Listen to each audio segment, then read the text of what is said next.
कर देंगे। ठीक है बेटा, एक न्यूमेरिकल करा रहा हूं जो बड़ा इंपॉर्टेंट है, पेज नंबर 109 पर है, बुक का न्यूमेरिकल नंबर है 13.19।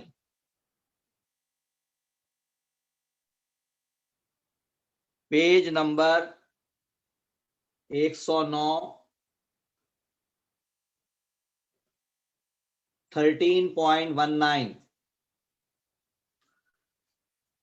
कहता है अ वाटर हीटर, पानी गर्म करने वाला, जैसे इलेक्ट्रिक गीजर होते हैं ना, तो वाटर हीटर यानी पानी गर्म करने वाला गीजर समझ लें। A water heater that will deliver 1 kilogram water, mass दिया हुआ है 1 किलोग्राम वाटर पर मिनट, टाइम दिया हुआ है 1 मिनट।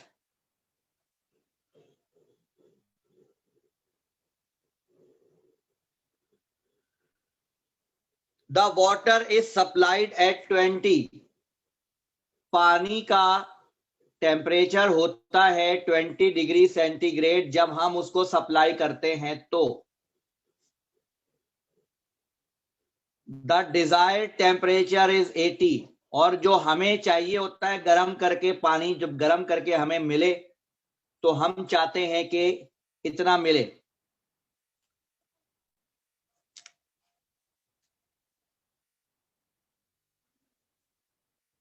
इसका मतलब है कि पानी का टेम्परेचर कितना चेंज हुआ, 60 केल्विन। अच्छा, पानी का टेम्परेचर चेंज हुआ, जब टेम्परेचर चेंज होता है याद करो हम स्पेसिफिक हीट लगाते हैं, स्पेसिफिक हीट ऑफ वाटर, ये आपको याद होनी चाहिए 4200। पानी का टेम्परेचर चेंज हो रहा है, जब टेम्परेचर चेंज हो तो स्पेसिफिक यूज करना। अच्छा, कहता है what should be the resistance of the heating element, heating element की रेजिस्टेंस क्या होनी चाहिए, यानी वो जो इलेक्ट्रिक गीजर है उस इलेक्ट्रिक गीजर की रेजिस्टेंस क्या होनी चाहिए if the line voltage is 220 volt, अगर लाइन वोल्टेज 220 वोल्ट हो तो।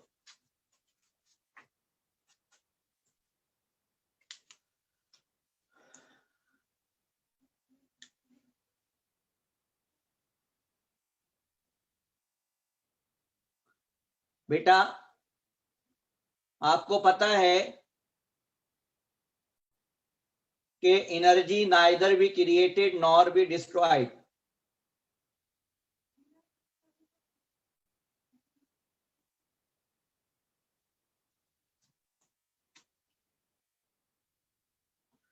तो क्या मैं ये कह सकता हूं कि इलेक्ट्रिकल एनर्जी हीट एनर्जी में कन्वर्ट हो रही है, क्योंकि गीजर जो है वो इलेक्ट्रिक एनर्जी को पानी गर्म करने में यानी हीट में कन्वर्ट कर रहा है, तो इलेक्ट्रिकल एनर्जी बराबर है हीट एनर्जी।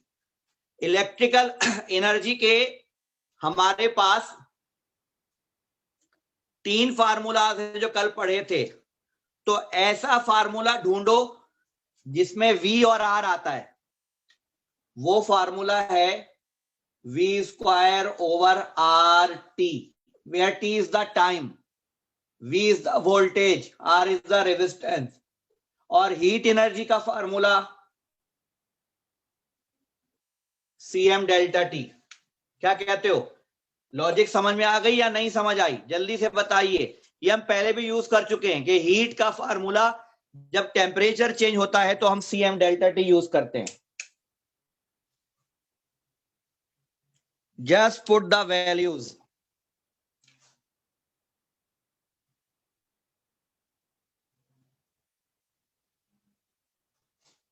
वोल्टेज 220 है, टाइम 60 है सेकंड में, टाइम 60 है, रेजिस्टेंस निकालनी है, स्पेसिफिक हीट 4200 है, मास 1 kg है, और डेल्टा T 60 है। ये 60 और ये 60 कैंसिल आउट हो जाएगा,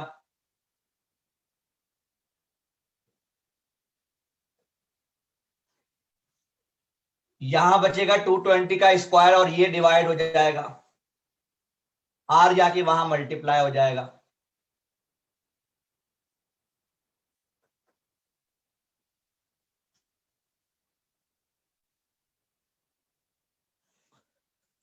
जी कितना आंसर आया?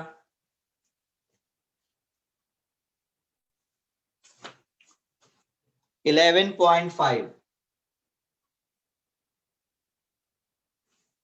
ये आंसर है।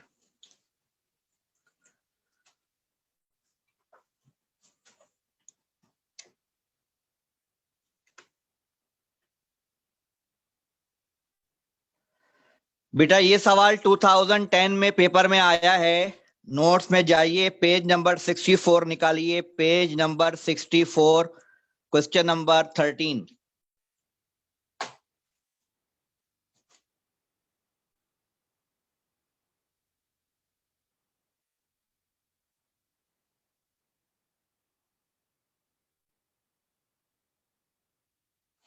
दो 2010 में ये सवाल आया है। जी बेटा क्लियर है सबको?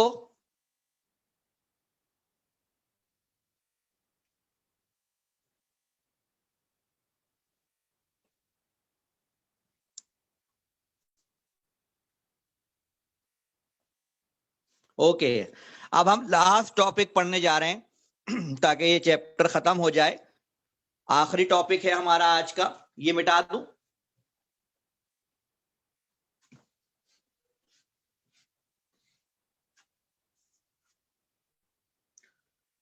हमारा आज का आखिरी टॉपिक है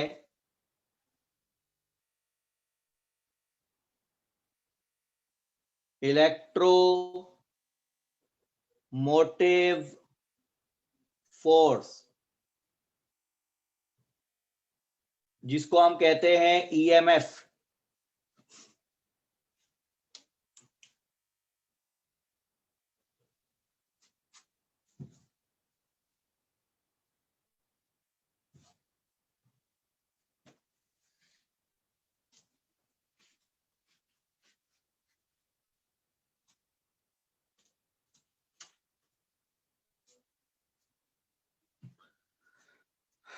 बेटा ये जो वर्ड है इलेक्ट्रो, ये वर्ड निकला है इलेक्ट्रॉन से, मोटिव निकला है मोटिवेशन से, फोर्स का मतलब होता है एजेंट। इलेक्ट्रॉन, मोटिवेशन, एजेंट, यानी इलेक्ट्रॉन को मोटिवेट करने वाला। अब आप सोचकर बताएं कि सर्किट में जब इलेक्ट्रॉन दौड़ता है यानी करंट, तो उसको दौड़ाने वाला एजेंट, उसको दौड़ाने वाला, मोटिवेट करने वाला कौन होता है? करंट क्यों दौड़ता है? इलेक्ट्रॉन को दौड़ाता कौन है?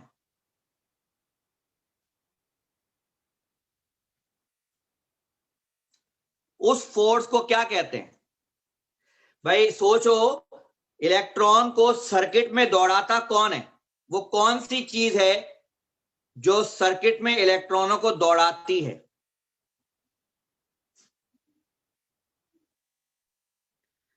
वो होती है वोल्टेज। वोल्टेज, अगर वोल्टेज होगा, पोटेंशियल डिफरेंस होगा तो चार्ज फ्लो करेगा। तो करंट फ्लो कब करता है? जब वोल्टेज देते हैं। वोल्टेज नहीं है तो करंट भी नहीं है। तो वोल्टेज कौन देता है? सोर्स। तो मेरा बेटा सोर्स के वोल्टेज को ईएमएफ कहते हैं। आसान लफ्जों में समझ लें।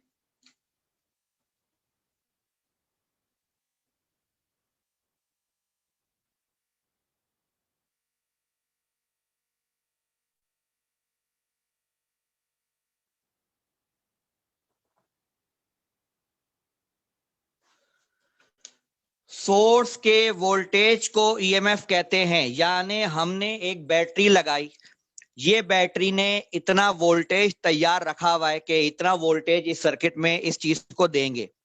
इस रेजिस्टेंस को कहते हैं लोड रेजिस्टेंस।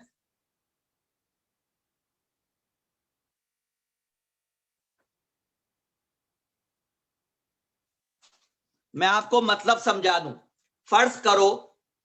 फर्ज करो तुम लोग इस बैटरी से एक बल्ब जलाना चाहते हो, तो ये बल्ब है।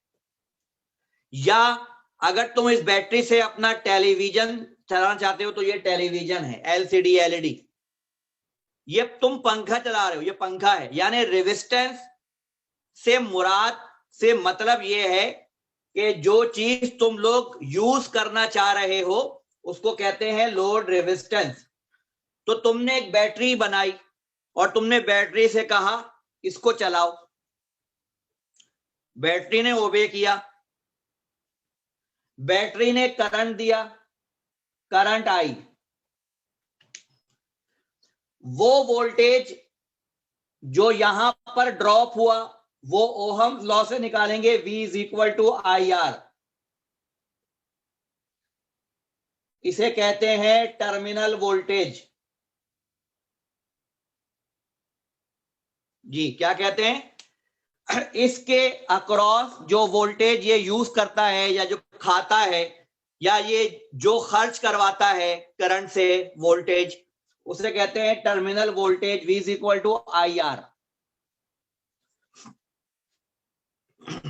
असल झगड़ा किस चीज का है? झगड़ा ये है कि जितना वोल्टेज बैटरी तैयार कर रही है, तुम ये चाहते हो कि वो सारा का सारा वोल्टेज कहां खर्च करे? हमारी अप्लायंस चलाने में खर्च करे। लेकिन ये जो मैंने आपको दिखाया है इसे कहते हैं internal resistance of battery. Internal resistance of battery, इसको स्मॉल r से शो करते हैं। असल में बेटा बैटरी भी तो तारों से मिलकर बनती है ना, वायर से मिलकर बनती है। और वायर जो होता है ना उसकी कुछ रेजिस्टेंस होती है। मैं आपको पढ़ा चुका हूं कि वायर की रेजिस्टेंस होती है कंडक्टर की। तो इस बैटरी की भी कुछ रेजिस्टेंस है जो बैटरी से निकलने वाले वोल्टेज को थोड़ा खर्च करा देती है। ये बिल्कुल ऐसे ही मिसाल है कि हमने एक देग बनाई, देग, बिरयानी की देग बनाई, उसको हमें खिलाना है लोगों को। तो जो देग बनाई वो ई है, जिनको खिलाना है वो ये हैं। लेकिन इसके बावजूद बिरयानी का कुछ हिस्सा जाया हो जाता है बर्तनों में, देग में लगा रह जाता है, बर्तनों में जाया हो जाता है, वो ये है। मिसाल समझ आई? यानी जितना वोल्टेज बैटरी तैयार करती है वो यहां पर ड्रॉप होता है, यहां पर ड्रॉप होता है, प्लस यहां पर भी ड्रॉप होता है। ये इंटरनल रेजिस्टेंस है, इंटरनल रेजिस्टेंस है। इसको कहते हैं V, इसे कहते हैं IR। यानी एक मिसाल दे लें कि अगर मैंने 30 वोल्ट तैयार किया है तो 28 वोल्ट यहां पहुंचेगा काम कराने के लिए और ये 2 वोल्ट यहां जाया हो जाएगा इंटरनल रेजिस्टेंस पर। अगर इंटरनल रेजिस्टेंस मान ली जाए कि इंटरनल रेजिस्टेंस नहीं है तो यहां R 0 हो जाएगा, 0 मल्टीप्लाई समथिंग 0, तो E बराबर V के आ जाएगा। मतलब समझ में आया? यानी देखो आज से पहले हम इसको कहते थे ये V है और जो यहां होता था वो यहां होता है, लेकिन एक्चुअली जो यहां होता है वो सारा यहां नहीं जाता, थोड़ा सा खर्च हो जाता है। तो एक चीज होती है जिसे हम कहते हैं आइडियली और एक चीज होती है हम कहते हैं प्रैक्टिकली। तो आइडियली जो बिरयानी हमने पकवाई है वो सब की सब खिलाएंगे, लेकिन प्रैक्टिकली वो बिरयानी थोड़ी जाया भी हो जाती है। तो आइडियल और प्रैक्टिकल सिचुएशन में फर्क है। ये आइडियल सिचुएशन है कि बिल्कुल जाया ना हो, आइडियल सिचुएशन है। जो बनाया, बैटरी ने जो वोल्टेज बनाया वो सारा खर्च हो गया। लेकिन प्रैक्टिकली ऐसा नहीं होता। प्रैक्टिकली जो वोल्टेज बैटरी ने बनाया उसका बहुत सा हिस्सा सर्फ हुआ, यूज हुआ, मगर थोड़ा सा जाया हो जाता है। जी बेटा, यहां तक क्लियर है सबको?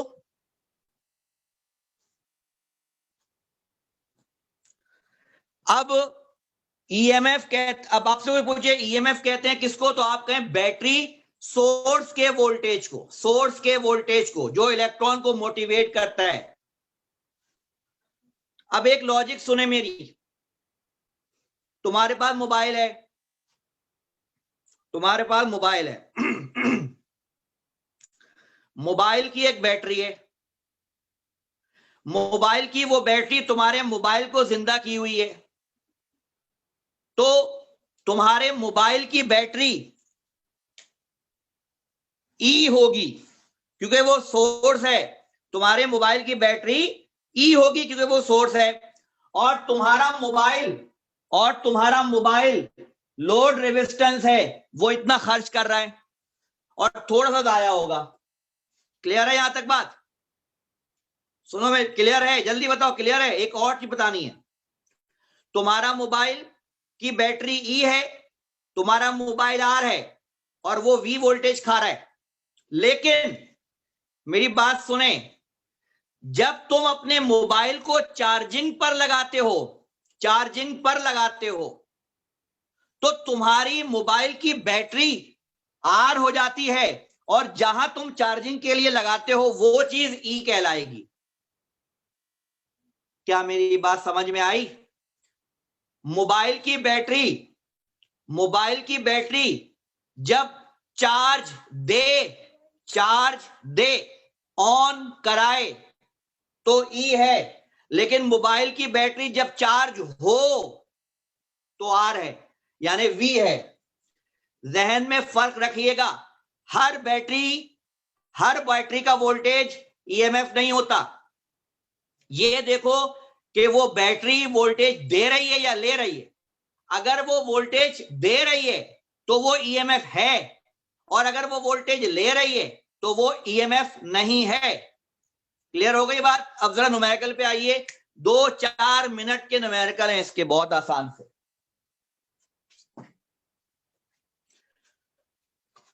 चलें, पेज नंबर 108, न्यूमेरिकल नंबर 10।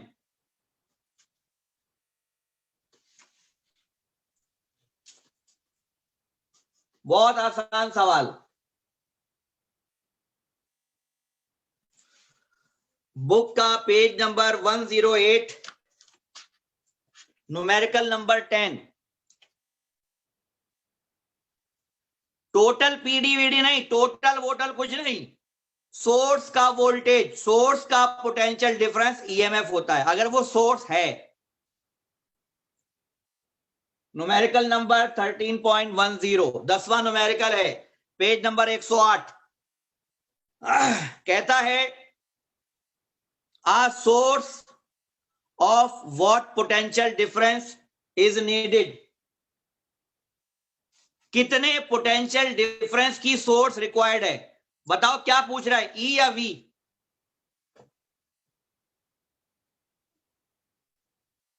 ई पूछ रहा है। सोर्स का वोल्टेज ई होता है।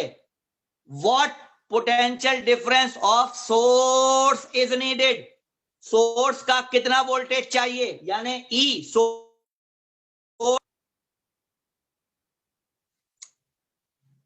Is to charge a battery, is to charge a battery. एक बैटरी को चार्ज करना है।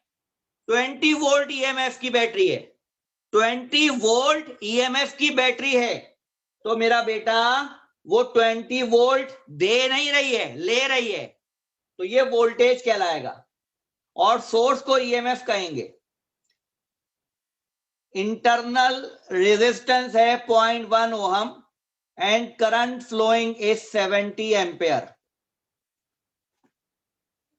लगाओ ये वाला फार्मूला, E बराबर V प्लस IR, V बराबर 20, I बराबर 70, R बराबर 0.1, 27 वोल्ट। इसका मतलब ये हुआ कि 20 वोल्ट की बैटरी को चार्ज करने के लिए 27 वोल्ट की सोर्स चाहिए। समझ आई बच्चों के नहीं?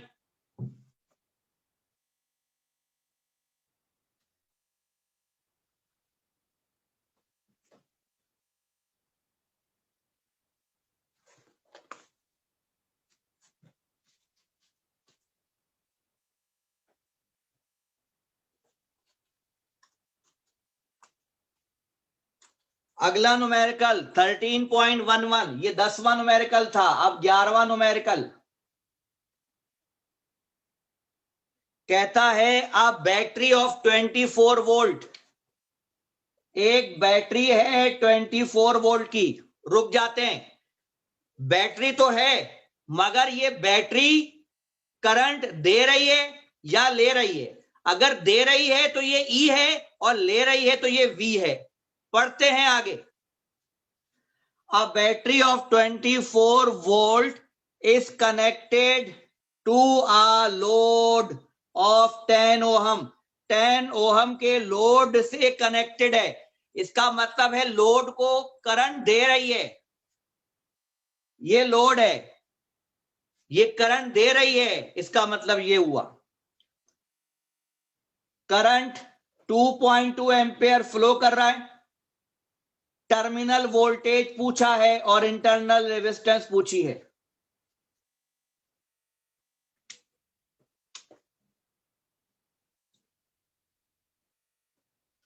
टर्मिनल वोल्टेज पूछा है और इंटरनल रेजिस्टेंस। बुक में करंट गलत दिया हुआ है, ये मैंने सही करंट बताया है। ये सही है, बुक में गलत है।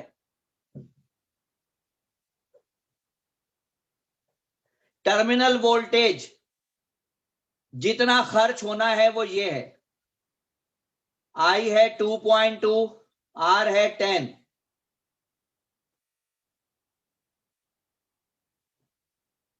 यानी 24 वोल्ट में से 22 वोल्ट खर्च होगा, इस्तेमाल होगा, 2 वोल्ट जाया होगा। इंटरनल रेजिस्टेंस पूछी है E V प्लस IR। ये फार्मूला अप्लाई करो।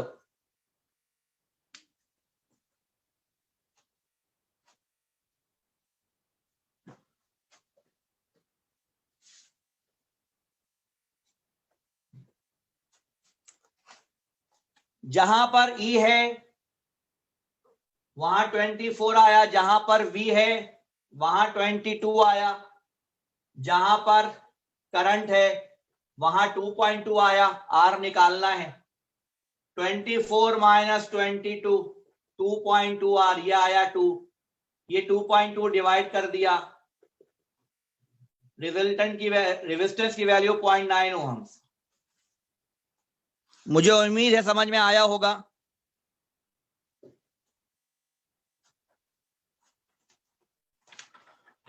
ये 2 सवाल थे, इसके मैंने दोनों करा दिए। अब जरा पास पेपर निकालें।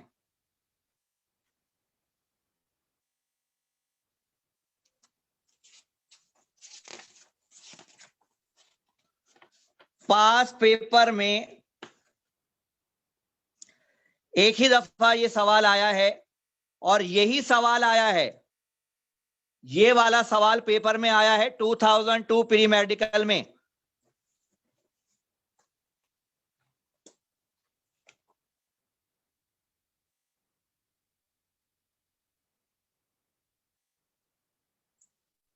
पेज नंबर 63 पर मौजूद है।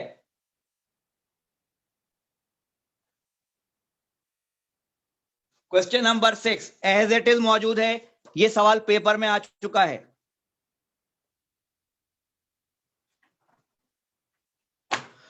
अब मेरा दावा है कि चैप्टर हैज बीन फिनिश्ड, खत्म हो गया है चैप्टर। न्यूमेरिकल मैंने सारे करा दिए हैं बुक के। एक दो छोड़े हैं वो छोड़ दीजिएगा, बाकी सारे कराए हैं या करने को दिए हैं। पास पेपर सारे कर सकते हैं, आप उठाएं और सॉल्व करें। एक सवाल दे रहा हूं, सॉल्व एग्जाम्पल है, ये जरूर करना, पेपर में ये आ सकती है, मेरे हिसाब से पेपर में आने का चांस है इसका। एक सॉल्व एग्जाम्पल जरूर करना, ये मैं दे रहा हूं।